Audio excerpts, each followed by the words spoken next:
तूफानी रात में ऋषि और झनक हुए एक। अदिति ने लाइव देखा अपने पति का धोखा। ड्रामा क्वीन पूजा चैनल पर आपका स्वागत है। मैं हूं आपकी होस्ट पूजा और आज हम बात करने वाले हैं झनक के उस आने वाले सीक्वेंस के बारे में जो इंटरनेट पर आग लगाने वाला है।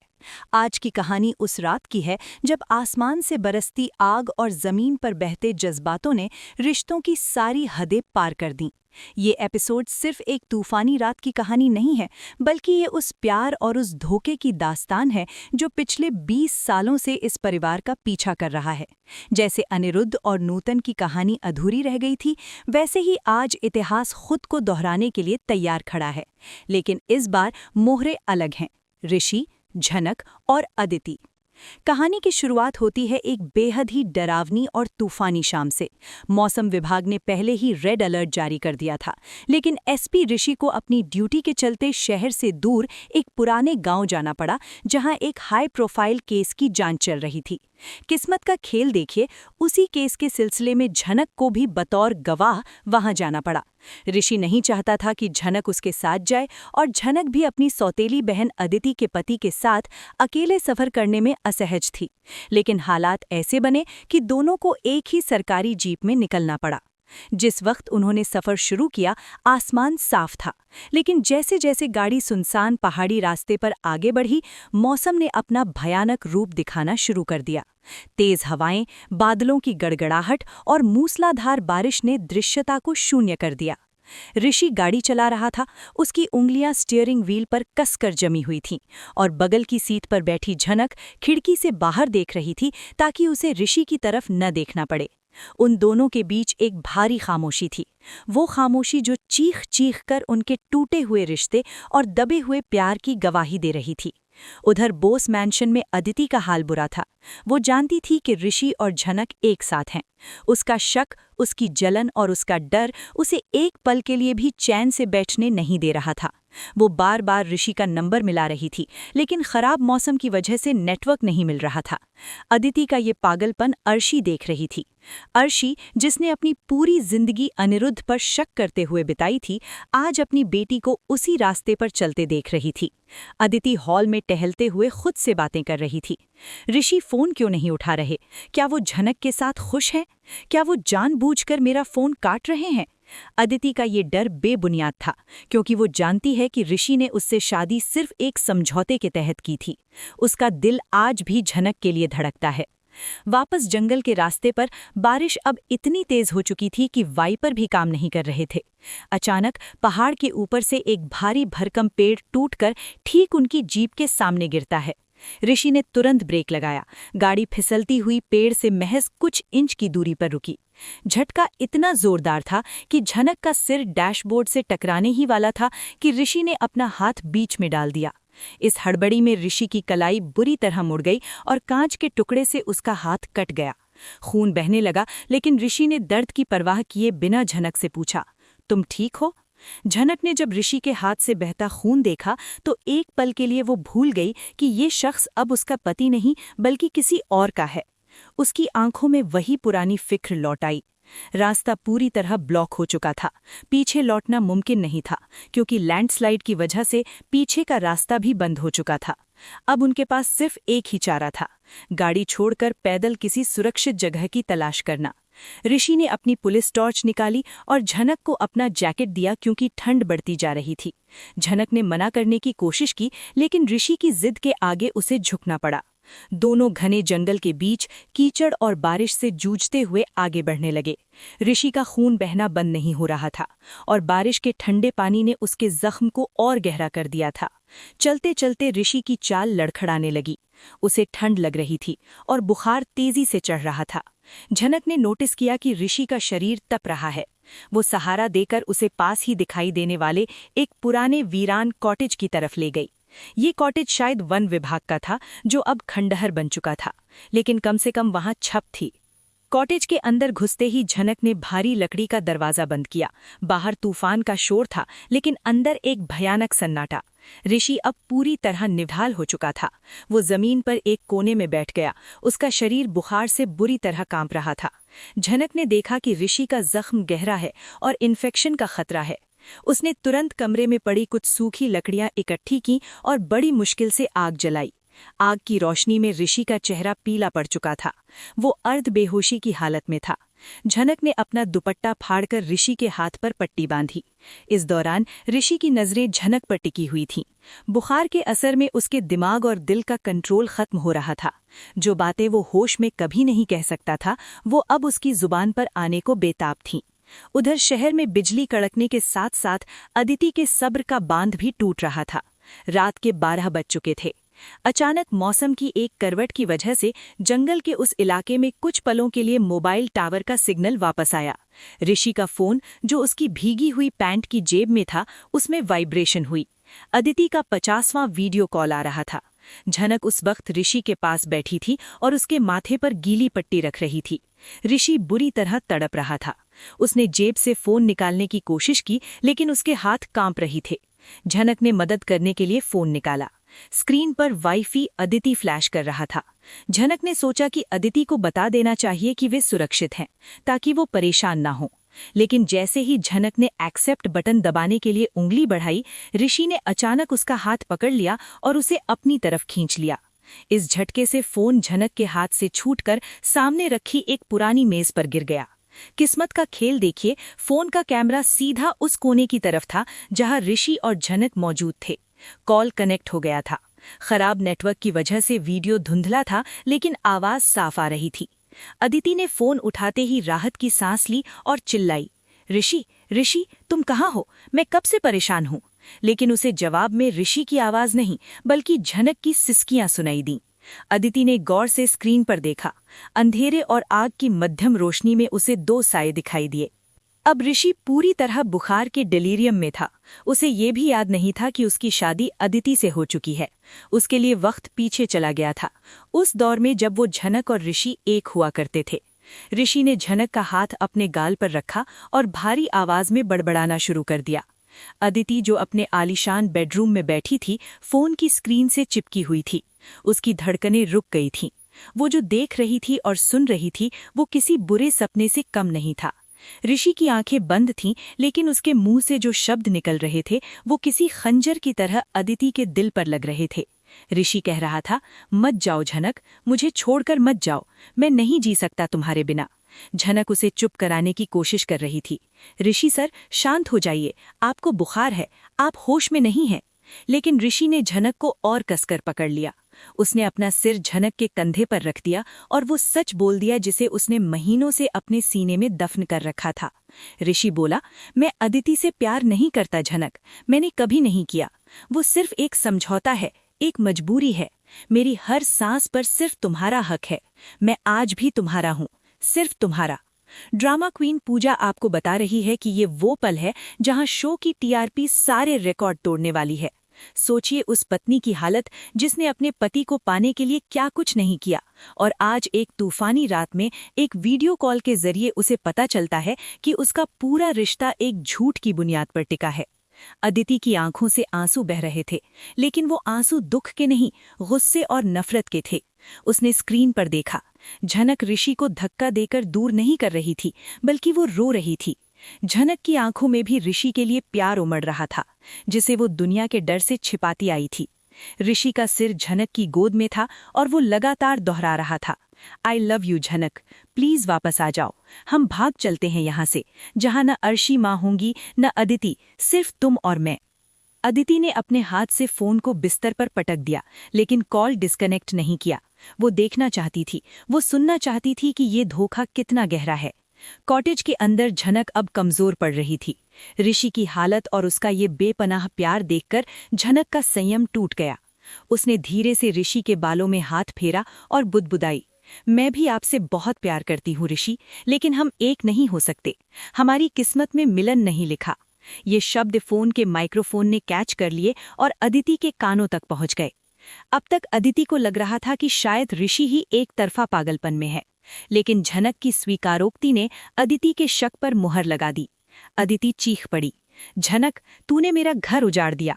लेकिन उसकी चीख उस तूफान के शोर और नेटवर्क की खराबी में उन तक नहीं पहुंची। वो दोनों अपनी दुनिया में खोए हुए थे और अदिति अपनी दुनिया उजड़ते हुए लाइव देख रही थी। तभी एक जोरदार बिजली कड़की और कॉटेज की खस्ताहाल छत का एक हिस्सा भरभरा कर गिरने लगा। झनक ने ऋषि को बचाने के लिए उसे धक्का दिया और खुद उसके ऊपर आ गई ताकि मलबा उसे न लगे। इस दौरान उनके चेहरे बेहद करीब आ गए। ऋषि ने अधखुली आंखों से झनक को देखा और उसे अपनी बाहों में भर लिया। वो दोनों एक दूसरे को ऐसे देख रहे थे जैसे ये उनकी जिंदगी की आखिरी रात हो। अदिति स्क्रीन पर ये क्लोजअप देख रही थी। उसका खून खौल उठा। उसने गुस्से में एक फूलदान उठाया और सामने लगे शीशे पर दे मारा। शीशा चिकनाचूर हो गया, ठीक वैसे ही जैसे उसका दिल और उसका अहंकार चिकनाचूर हुआ था। नेटवर्क फिर से चला गया। वीडियो फ्रीज हो गया, ठीक उस पल पर जब ऋषि और झनक एक दूसरे के बेहद करीब थे। अदिति के फोन की स्क्रीन पर वो फ्रीज फ्रेम किसी सबूत की तरह अटक गया। अदिति पागलों की तरह हंसने लगी। दोस्तों, कहानी अब उस मोड़ पर आ खड़ी हुई है जहां तूफान तो गुजर चुका है, लेकिन असली तबाही अब शुरू होने वाली है। पिछले वीडियो में हमने देखा कि कैसे अदिति ने उस वीडियो कॉल पर अपने पति ऋषि और अपनी सौतेली बहन झनक के प्यार का वो सच देख लिया जो किसी भी पत्नी की आत्मा को छलनी करने के लिए काफी था। अदिति ने वो देखा जो उसे नहीं देखना चाहिए था। ऋषि का वो इकरार, वो झनक की गोद में सिर रखकर रोना और वो आई लव यू कहना। अब सवाल ये है कि सुबह होने पर क्या होगा? क्या अदिति तलवार लेकर खड़ी होगी या फिर वो अर्शी की बेटी होने का सबूत देगी और एक ऐसा खेल खेलेगी जिसमें सांप भी मर जाए और लाठी भी ना टूटे? चलिए सीधे चलते हैं बोस मैंशन के उस ड्रामे की तरफ जहां खामोशी शोर से ज्यादा खतरनाक है।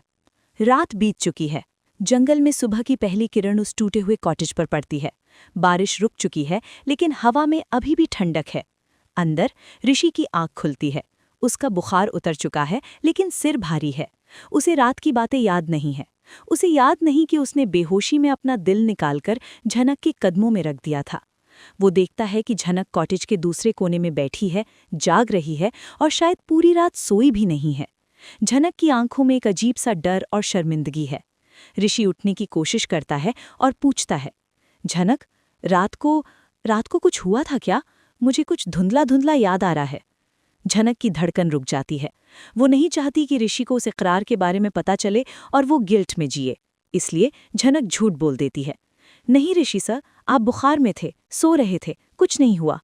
ऋषि को थोड़ी राहत मिलती है, लेकिन उसे क्या पता कि उसकी कही हुई एक एक बात अब सबूत बनकर उसकी पत्नी के फोन में कैद हो चुकी है। तभी बाहर सायरन की आवाज आती है।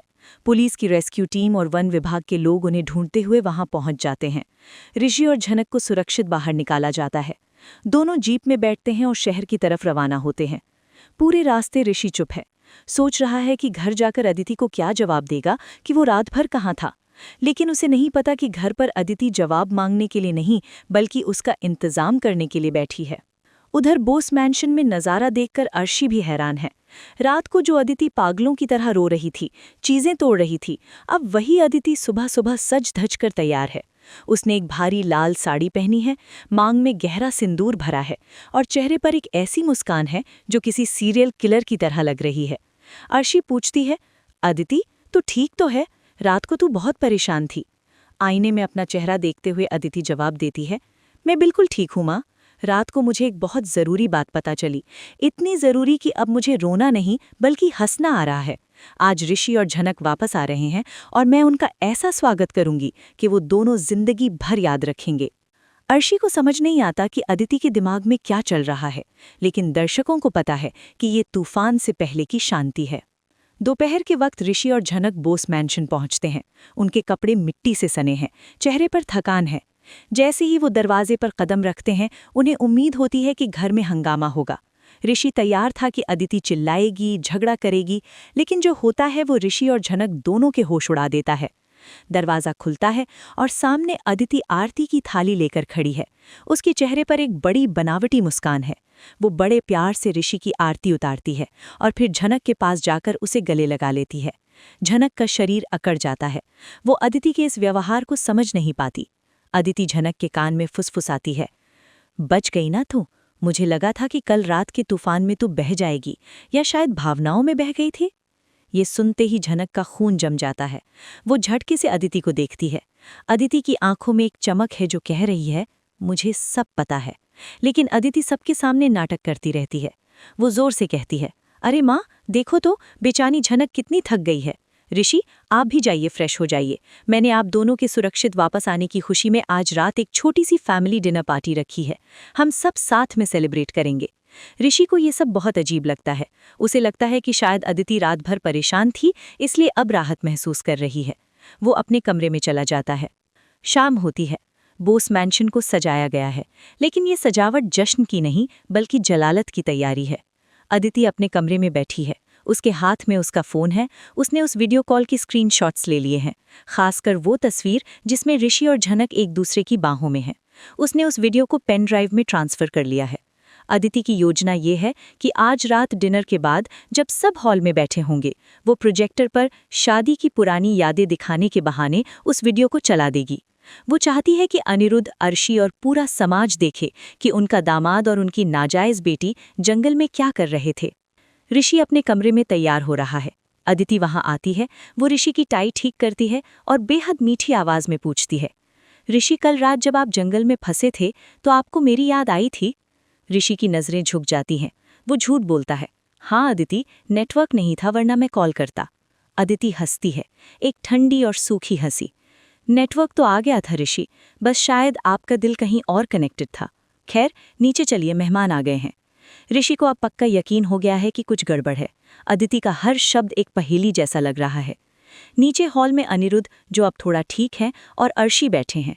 झनक भी एक कोने में खड़ी है। वो पार्टी में शामिल नहीं होना चाहती, लेकिन अनिरुद्ध ने उसे रुकने को कहा है।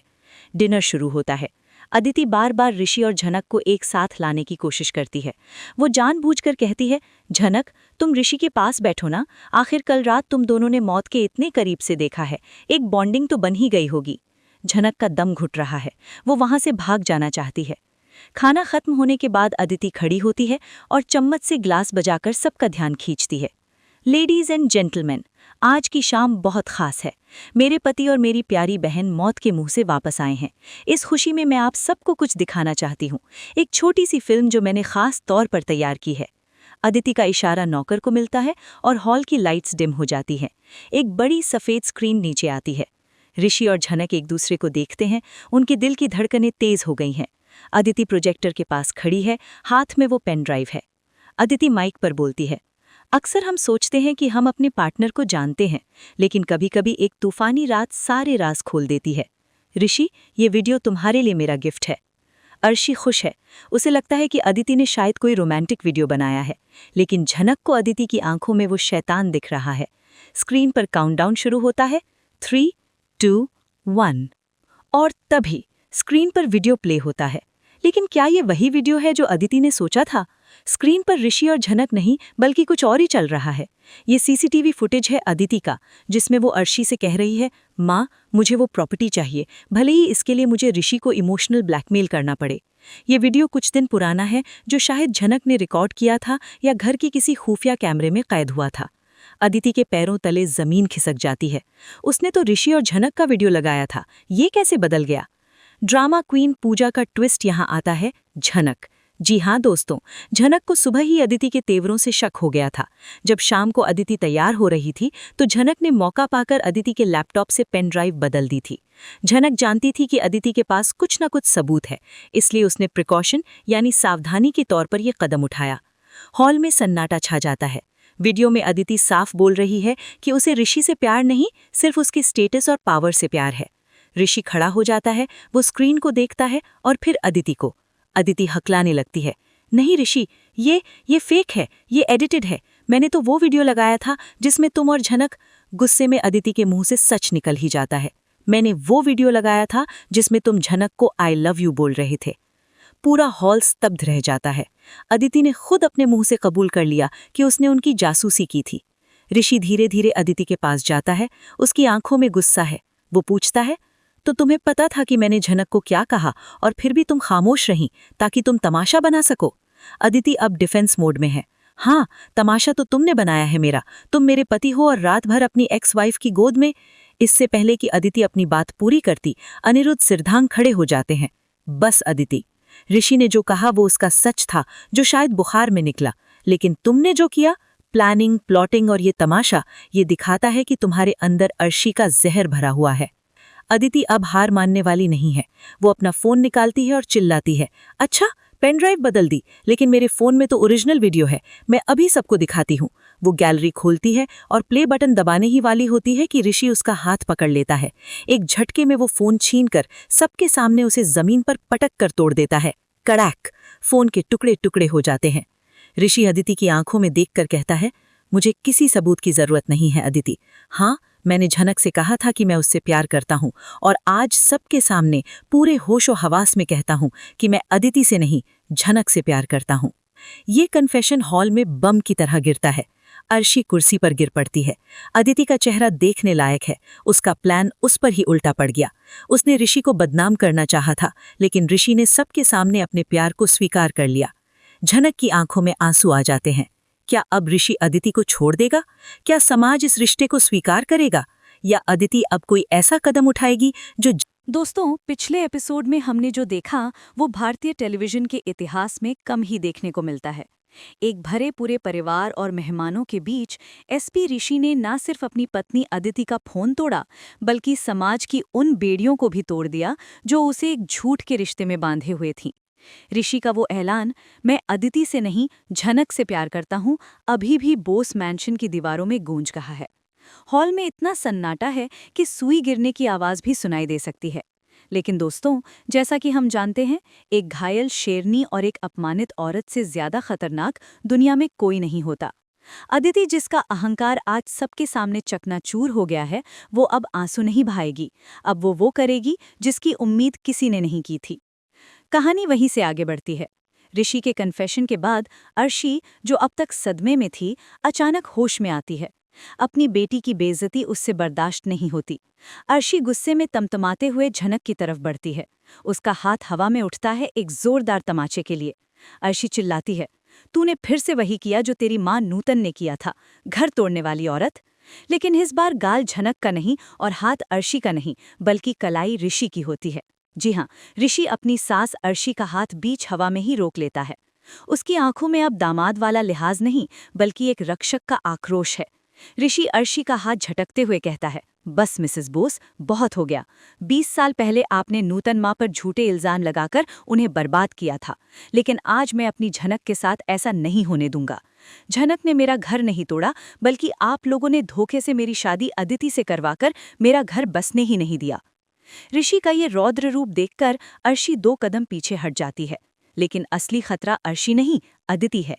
अदिति, जो अभी तक बुत बनी खड़ी थी, अचानक जोर जोर से हंसने लगती है। उसकी हंसी में एक पागलपन है, एक ऐसा खौफ है जो हॉल में मौजूद हर इंसान की रीढ़ में सिहरन पैदा कर देता है। अदिति धीरे धीरे ताली बजाते हुए ऋषि के पास आती है। उसकी आंखों का काजल आंसुओं से बहकर उसके गालों पर आ गया है, जिससे उसका चेहरा और भी डरावना लग रहा है। वो कहती है, वाह ऋषि, क्या बात है, भरी महफिल में अपनी पत्नी को छोड़कर अपनी एक्स वाइफ का हाथ थाम लिया। तुम्हें क्या लगा तुम ये हीरो वाला डायलॉग बोलोगे और मैं कोने में बैठकर रोऊंगी? अदिति की आवाज अचानक सख्त हो जाती है। वो अपनी साड़ी के पल्लू से आंसू पोंछती है और एक ऐसी धमकी देती है जिससे ऋषि का करियर दांव पर लग जाता है। अदिति कहती है, ऋषि, तुम भूल रहे हो कि तुम एक आईपीएस ऑफिसर हो। पुलिस डिपार्टमेंट का एक कोड ऑफ कॉन्डक्ट होता है। अगर मैं अभी कमिश्नर सर को फोन करके कह दूं कि मेरे पति ने एडल्ट्री यानी व्यभिचार किया है और मुझे मेंटली टॉर्चर किया है, तो तुम्हारी ये वर्दी, ये रुतबा, ये एसपी की कुर्सी सब 2 मिनट में खाक हो जाएगी। तुम सस्पेंड हो जाओगे ऋषि। क्या तुम इस 2 कौड़ी की लड़की के लिए अपना करियर बर्बाद करोगे? माहौल बेहद तनावपूर्ण हो जाता है। अनिरुद्ध भी घबरा जाता है, क्योंकि वो जानता है कि अदिति ये कर सकती है। झनक, जो ऋषि के करियर को लेकर हमेशा चिंतित रहती है, ऋषि का हाथ छोड़ने की कोशिश करती है। वो नहीं चाहती कि उसकी वजह से ऋषि की वर्दी पर दाग लगे। वो धीरे से कहती है, ऋषि सर, प्लीज आप मेरे लिए अपनी जिंदगी खराब मत कीजिए। लेकिन ऋषि झनक का हाथ और कसकर पकड़ लेता है। वो अदिति की आंखों में देखता है और मुस्कुराता है, एक बेफिक्र मुस्कान। ऋषि अपनी वर्दी पर लगे बैज को देखता है और कहता है, अदिति, ये वर्दी मैंने समाज की रक्षा के लिए पहनी थी, झूठ की रक्षा के लिए नहीं। अगर सच बोलने की कीमत मेरी नौकरी है तो मुझे मंजूर है। तुम जो चाहे कर लो, कोर्ट जाओ, पुलिस में जाओ या मीडिया में जाओ, लेकिन आज मैं इस घर से निकलूंगा तो झनक के साथ ही। ऋषि का ये जवाब अदिति के अहंकार पर आखिरी चोट साबित होता है। उसका ब्लैकमेल वाला पैंतरा फेल हो चुका है। अब अदिति का दिमाग पूरी तरह से साइको मोड में चला जाता है। उसे लगता है कि अगर ऋषि उसका नहीं हो सकता तो वो किसी का नहीं होगा। पास ही डाइनिंग टेबल पर केक काटने के लिए रखा हुआ एक बड़ा चाकू पड़ा था। अदिति की नज़र उस पर जाती है। एक पल की भी देरी किए बिना अदिति उस चाकू को उठा लेती है और पागलों की तरह झनक की ओर दौड़ती है। मैं तुझे जिंदा नहीं छोड़ूंगी झनक, तेरी वजह से सब खत्म हुआ, अदिति चीखती है। हॉल में भगदड़ मच जाती है। मेहमान चीखने लगते हैं। झनक अपनी जगह से हिल भी नहीं पाती, वो सदमे में है। चाकू झनक के पेट तक पहुंचने ही वाला था कि बीच में अनिरुद्ध आ जाता है। लेकिन अनिरुद्ध को धक्का देकर ऋषि सामने आता है और नंगे हाथों से चाकू की धार पकड़ लेता है। खचक, खून की धार बह निकलती है। ऋषि की हथेली कट चुकी है, खून टपक रहा है, लेकिन उसने चाकू की नोक को झनक तक पहुंचने से रोक लिया है। अदिति अभी भी चाकू छोड़ नहीं रही, वो पूरी ताकत लगा रही है। ऋषि दर्द से कराहता है, लेकिन उसकी पकड़ ढीली नहीं होती। वो अदिति को धक्का देता है और चाकू दूर जा गिरता है। अदिति जमीन पर गिर पड़ती है, हाँप रही है, बाल बिखरे हुए हैं। ऋषि अपना खून से सना हाथ देखता है और फिर अदिति को। वो कहता है, आज तुमने साबित कर दिया कि तुम प्यार के काबिल ही नहीं हो। ये जो खून बहा है, ये मेरे और तुम्हारे रिश्ते का आखिरी कतरा था। आज से, अभी से तुम मेरे लिए मर चुकी हो। अब अनिरुद्ध का सब्र भी टूट जाता है। वो अपनी बेटी अदिति के पास जाता है। सबको लगता है कि वो उसे उठाएगा, चुप कराएगा, लेकिन चटाक, एक जोरदार थप्पड़ अदिति के गाल पर पड़ता है। ये थप्पड़ अनिरुद्ध ने मारा है। पूरा हॉल सन्न रह जाता है। जिस पिता ने अदिति को सिर पर चढ़ा रखा था, आज उसने भरी सभा में उसे मारा। अनिरुद्ध कांपते हुए कहता है, छी अदिति, मुझे शर्म आ रही है कि तुम मेरी बेटी हो। अर्शी ने तुम्हें अपनी नफरत विरासत में दी और तुमने उसे जहर बना लिया। आज तुमने एक निहत्थी लड़की पर जानलेवा हमला किया, वो भी अपनी बहन पर। अनिरुद्ध झनक के पास जाता है और सबके सामने घोषणा करता है, सुन लो सब लोग, आज तक मैं डरता रहा, चुप रहा, लेकिन आज मैं अनिरुद्ध बोस ये कबूल करता हूं कि झनक मेरी बेटी है, नूतन की, और आज से इस घर में उसे वही हक मिलेगा जो एक बेटी को मिलना चाहिए। लेकिन कहानी में ट्विस्ट ये है कि ऋषि अब इस घर में एक पल भी रुकना नहीं चाहता। वो जानता है कि अदिति और अर्शी यहाँ रहेंगी तो झनक कभी सुरक्षित नहीं रहेगी। ऋषि, जिसका हाथ अभी भी लहूलुहान है, झनक का दूसरा हाथ थामता है और कहता है, अंकल, आपके फैसले का सम्मान है, लेकिन झनक अब इस नर्क में नहीं रहेगी। ये घर अब घर नहीं, पागल खाना बन चुका है। मैं झनक को अपने साथ ले जा रहा हूँ। अर्शी चिल्लाती है, खबरदार, झनक कहीं नहीं जाएगी। और अदिति, तू रोना बंद कर, हम इन दोनों पर केस करेंगे, डोमेस्टिक वायलेंस का, मेंटल हैरेसमेंट का। मैं ऋषि को कोर्ट में घसीटूंगी। ऋषि दरवाजे की तरफ बढ़ता है। झनक मुड़कर अपने पिता को देखती है। उसकी आंखों में सवाल है। अनिरुद्ध सिर हिलाकर उसे जाने की इजाजत देता है, क्योंकि वो जानता है कि झनक की जान सिर्फ ऋषि के पास सुरक्षित है। जैसे ही ऋषि और झनक बोस मैंशन की दहलीज पार करते हैं, पीछे से अदिति खड़ी हो जाती है। उसके चेहरे पर अब कोई भाव नहीं है, एकदम पत्थर जैसा चेहरा। वो धीरे से, बहुत ठंडे स्वर में कहती है, जाओ ऋषि, जाओ, लेकिन याद रखना, ये कहानी यहाँ खत्म नहीं हुई। तुमने मेरा प्यार ठुकराया है, अब मेरा इंतकाम देखोगे।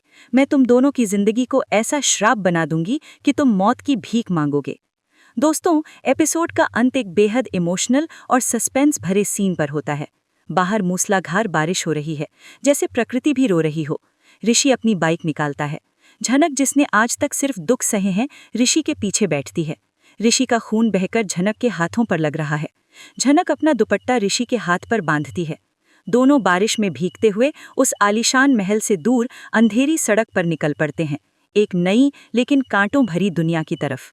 लेकिन ड्रामा क्वीन पूजा का अनुमान है कि अदिति शांत नहीं बैठेगी। अगले प्रोमो में दिखाया जा सकता है कि अदिति अपने हाथ की नस काट लेती है या घर में आग लगा देती है ताकि ऋषि को वापस आना पड़े, या फिर वो पुलिस में एक ऐसी एफआईआर दर्ज कराएगी जिसमें झनक को भगौड़ा मुजरिम घोषित कर दिया जाए। ऋषि अब पुलिस क्वार्टर नहीं जा सकता क्योंकि वहां भी खतरा है। तो वो झनक को लेकर कहाँ जाएगा? क्या वो किसी सीक्रेट जगह पर छिपेंगे? और क्या अनिरुद्ध अपनी बेटी अदिति के खिलाफ कोर्ट में गवाही देगा? झनक की इस दिल दहला देने वाली कहानी के आखिरी और सबसे निर्णायक भाग में दोस्तों, अब तक हमने जो देखा वो सिर्फ एक ट्रेलर था। असली फिल्म तो अब शुरू होगी। पिछले एपिसोड में हमने देखा कि कैसे एसपी ऋषि ने अपनी पत्नी अदिति के जानलेवा हमले से झनक को बचाया और भरी महफिल में उस आलीशान नर्क यानी बोस मैंशन को ठोकर मारकर झनक के साथ निकल गया। लेकिन दोस्तों, भारतीय टीवी का इतिहास गवाह है कि विलेन इतनी आसानी से हार नहीं मानते, खासकर तब जब विलेन अर्शी की बेटी अदिति हो। आज के इस आखिरी हिस्से में आप देखेंगे एक ऐसा यू टर्न जो ऋषि और झनक की इस नई नवेली आज़ादी को हथकड़ियों में बदल देगा। क्या प्यार जीत पाएगा या कानून और साजिश का फंदा ऋषि के गले में कस जाएगा? कहानी शुरू होती है उसी तूफानी रात की काली सड़क से। मूसलाधार बारिश हो रही है। ऋषि अपनी बाइक चला रहा है और उसके पीछे बैठी झनक ने उसे कसकर पकड़ रखा है। ऋषि के हाथ से बहता हुआ खून बारिश के पानी के साथ मिलकर सड़क पर गिर रहा है, जो इस बात का सबूत है कि इस आज़ादी की कीमत खून बहाकर चुकाई गई है। वे शहर से दूर एक सुनसान शिव मंदिर के पास रुकते हैं। ऋषि बाइक रोकता है और दर्द से कराहता हुआ नीचे उतरता है। झनक दौड़कर उसके पास आती है। वहाँ कोई डॉक्टर नहीं है, कोई दवा नहीं है। झनक, जिसकी आंखों में आंसू हैं, अपनी साड़ी का पल्लू फाड़ती है और ऋषि के जख्मी हाथ पर पट्टी बांधती है। ये दृश्य बेहद भावुक है। उस सुनसान मंदिर के दिए की रोशनी में ऋषि झनक को देखता है और कहता है, झनक, आज मेरे पास न घर है न परिवार, और शायद कल मेरी नौकरी भी नहीं रहेगी, लेकिन मेरे पास तुम हो और मेरे लिए यही काफी है। झनक ऋषि के मुंह पर हाथ रख देती है। दोनों भगवान शिव की मूर्ति के सामने खड़े हैं। ऋषि अपनी जेब से सिंदूर की डिब्बी, जो शायद उसने मंदिर से उठाई हो या जेब में रह गई हो, निकालता है, लेकिन उसका हाथ कांप रहा है। तभी एक बिजली कड़कती है और ऋषि अपने खून से सने अंगूठे से झनक की मांग भर देता है। ये गंधर्व विवाह है, बिना मंत्रों के, लेकिन साक्षी है वो तूफानी रात और बहता हुआ खून। लेकिन दोस्तों, जहां यहाँ प्यार की कस्में खाई जा रही हैं, वहीं बोस मैंशन में मौत का खेल रचा जा रहा है। अदिति अपने कमरे में अकेली है। अनिरुद्ध और अर्शी बाहर हॉल में बहस कर रहे हैं। अदिति का चेहरा आंसुओं से भीगा नहीं, बल्कि गुस्से से लाल है। वो जानती है कि अगर ऋषि आज रात वापस नहीं आया तो कल सुबह पूरा शहर जान जाएगा कि एसपी ऋषि अपनी पत्नी को छोड़कर भाग गया है। अदिति को अपनी बेइज्जती बर्दाश्त नहीं है। उसे ऋषि चाहिए, जिंदा या मुर्दा, या फिर जेल की सलाखों के पीछे। अदिति अपना फोन उठाती है और एक ऐसा कदम उठाती है जो एक साइकोपैथ ही कर सकता है। वो सोशल मीडिया पर लाइव जाती है। हजारों लोग जुड़ जाते हैं। अदिति कैमरे के सामने रोने का नाटक करती है। उसके बाल बिखरे हैं, चेहरा उदास है। वो सिसकते हुए कहती है, दोस्तों, मेरे पति एसपी ऋषि और मेरी सौतेली बहन झनक ने मिलकर मुझे धोखा दिया है। आज ऋषि ने मुझे मारने की कोशिश की और उस औरत के साथ भाग गया। मैं ये दर्द और नहीं सह सकती। मैं अपनी जान देने जा रही हूँ और मेरी मौत के जिम्मेदार सिर्फ ऋषि और झनक होंगे। ड्रामा क्वीन पूजा आपको बता रही है कि ये वीडियो जंगल की आग की तरह वायरल हो जाता है। इसके तुरंत बाद अदिति एक नींद की गोलियों की पूरी शीशी अपने मुंह में डाल लेती है। या शायद ये सिर्फ दिखावा है, लेकिन दुनिया की नज़र में उसने सुसाइड अटेम्प्ट कर लिया है। वो बेहोश होकर जमीन पर गिर जाती है। बाहर अर्शी और अनिरुद्ध दरवाज़ा तोड़कर अंदर घुसते हैं। अदिति को जमीन पर पड़ा देख अर्शी की चीख निकल जाती है। अदिति, आंखें खोल। अनिरुद्ध तुरंत एम्बुलेंस को फोन करता है। कुछ ही मिनटों में ब्रेकिंग न्यूज़ फ्लैश होने लगती है। एसपी ऋषि की पत्नी ने की आत्महत्या की कोशिश। सुसाइड नोट में पति और उसकी प्रेमिका को ठहराया जिम्मेदार। इधर मंदिर में ऋषि और झनक इस सब से बेखबर हैं। बारिश रुक चुकी है। ऋषि झनक से कहता है, चलो हम शहर छोड़कर कहीं दूर चलते हैं। लेकिन तभी ऋषि का वायरलेस सेट जो बाइक पर लगा था बजने लगता है। पुलिस कंट्रोल रूम से मैसेज आता है, ऑल यूनिट्स अलर्ट, एसपी ऋषि वांटेड हैं। उनकी पत्नी हॉस्पिटल में क्रिटिकल है। उन पर डोमेस्टिक वायलेंस और अबेटमेंट टू सुसाइड यानी आत्महत्या के लिए उकसाने का चार्ज है। उन्हें तुरंत गिरफ्तार किया जाए। ये सुनते ही ऋषि के पैरों तले जमीन खिसक जाती है। झनक, जो अभी अभी सुहागन बनी थी, ये खबर सुनकर पत्थर की हो जाती है। ऋषि जानता है कि कानून क्या कहता है। अगर अदिति मर गई तो उसे और झनक को उम्र कैद हो सकती है, और अगर अदिति बच गई तो भी ऋषि अब एक भगोड़ा मुजरिम है। ऋषि झनक की तरफ देखता है। उसकी आंखों में बेबसी है। वो कहता है, झनक, हमें वापस जाना होगा। अगर मैं भाग गया तो दुनिया यही मान लेगी कि मैं दोषी हूँ, और मैं तुम्हें हत्यारी का टैग लेकर जीने नहीं दे सकता। झनक रोती है, नहीं ऋषि, वो लोग आपको फंसा देंगे। अदिति ने ये सब नाटक किया है। लेकिन ऋषि एक पुलिस वाला है, वो भाग नहीं सकता। वो झनक का हाथ थामता है और कहता है, ये हमारी परीक्षा की घड़ी है, चलो सामना करते हैं। वे दोनों सिटी हॉस्पिटल पहुंचते हैं। वहां पहले से ही मीडिया का जमावड़ा है। जैसे ही ऋषि झनक के साथ वहां पहुंचता है, रिपोर्टर्स उन्हें घेर लेते हैं। एसपी साहब, क्या आपने अपनी पत्नी को मारने की कोशिश की? क्या झनक के कारण आपने ये सब किया? ऋषि बिना कुछ बोले भीड़ को चीरता हुआ अंदर जाता है। वहां पुलिस कमिश्नर खड़े हैं। कमिश्नर ऋषि को देखते ही कहते हैं, ऋषि, मुझे तुमसे ये उम्मीद नहीं थी। अपनी सर्विस रिवॉल्वर और बैज जमा करो। तुम सस्पेंड हो चुके हो और तुम्हें कस्टडी में लिया जा रहा है। ऋषि अपनी बेल्ट उतारता है, अपनी रिवॉल्वर जमा करता है। झनक ये देखकर टूट जाती है। जिस वर्दी पर ऋषि को इतना गर्व था, आज उसी झनक की वजह से वो वर्दी उतर गई। तभी आईसीयू से डॉक्टर बाहर आते हैं। पेशेंट खतरे से बाहर है। हमने उनका स्टमक वॉश कर दिया है।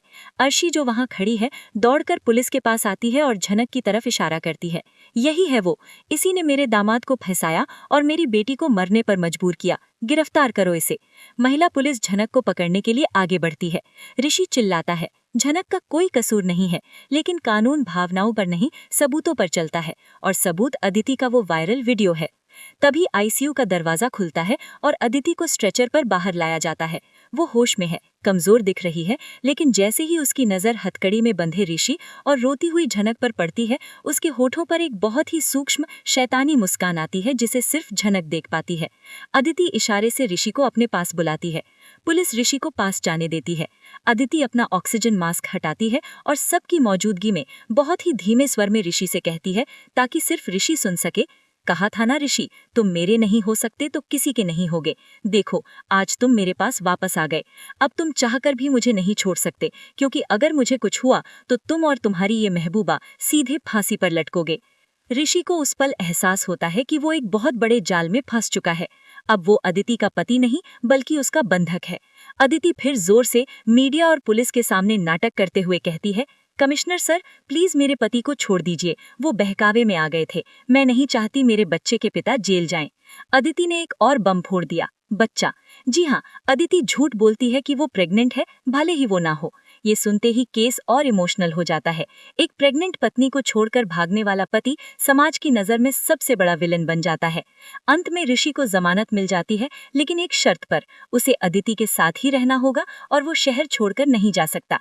झनक जो अब पूरी तरह अकेली पड़ गई है, उसे पुलिस स्टेशन से छोड़ दिया जाता है, क्योंकि अदिति में दरियादिली दिखाते हुए उसके खिलाफ गवाही नहीं दी, ताकि वो महान बन सके। झनक हॉस्पिटल के गेट पर खड़ी है। बारिश फिर से शुरू हो गई है। वो देखती है कि ऋषि सिर झुकाए अदिति के साथ वापस उसी गाड़ी में बैठ रहा है। ऋषि मुड़कर झनक को देखता है। उसकी आंखों में माफी है, दर्द है और एक वादा है कि ये अंत नहीं है। झनक अपनी मांग में लगे उस खून रूबी सिंदूर को पोंछती नहीं है, बल्कि उसे माथे पर और गहरा करती है। कैमरा झनक के चेहरे पर जूम करता है। अब वो रो नहीं रही। उसकी आंखों में माँ दुर्गा जैसा तेज आ गया है। वो मन ही मन कहती है, अदिति, तुमने ऋषि को कानून की जंजीरों में बांध लिया है, लेकिन उसकी आत्मा मेरी है। तुमने युद्ध का ऐलान किया है, तो अब रण होगा। मैं ऋषि को तुम्हारे इस झूठ के पिंजरे से आजाद करवा कर रहूंगी, चाहे मुझे इसके लिए किसी भी हद तक जाना पड़े। ड्रामा क्वीन पूजा का फाइनल वर्डिक्ट। दोस्तों, ये ट्रैक यहीं खत्म होता है, एक नए शुरुआत के साथ। ऋषि और झनक अलग हो गए हैं, लेकिन उनका मकसद एक है, अदिति का सच सामने लाना।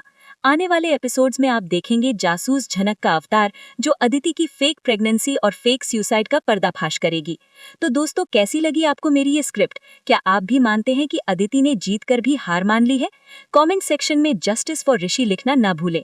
और अगर आपको ये वीडियो पसंद आया तो लाइक का बटन दबाएं और ड्रामा क्वीन पूजा को सब्सक्राइब करें, क्योंकि यहाँ मिलता है ड्रामा नॉन स्टॉप। मिलते हैं अगले वीडियो में, तब तक के लिए बाय बाय।